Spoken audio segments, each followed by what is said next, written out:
L'actualité, c'est donc le délai accordé à MSI, mais Castamp à Hénin-Beaumont. Le tribunal de commerce d'Arras vient d'accorder un délai de 15 jours aux repreneurs. On va y revenir dans un instant avec Jean-Louis Manant en direct d'Arras. Mais d'abord, je vous le disais, retour sur la journée d'hier, ce coup de force des salariés de la forge héninoise décidés à sauver leur entreprise. Jean-Luc Douchet.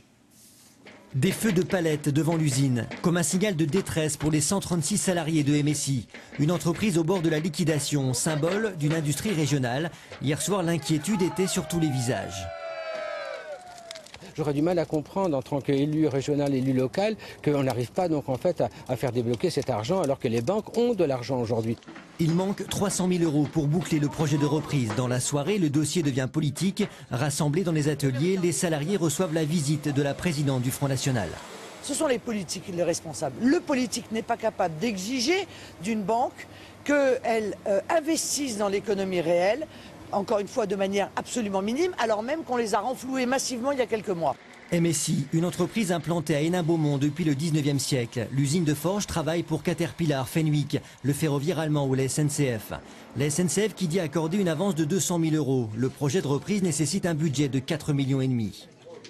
Demain, au tribunal, on va demander un délai supplémentaire. Pourquoi ?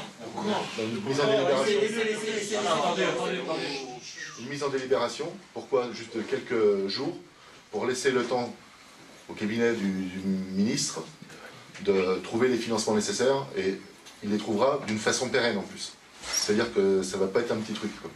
Hier soir, les salariés ont eu la garantie du ministre du redressement productif Arnaud Montebourg de prendre le dossier en main, un dossier et les banques au cœur du conflit. Il faut savoir qu'en plus cette banque elle prend au caris parce que c'est finalisé à 70% par O0 et à 30% par un autre organisme. Donc elle prend au caris, c'est ce qu'on ne comprend pas, oh là là, parce qu'on va crever pour 300 000 €. Quoi.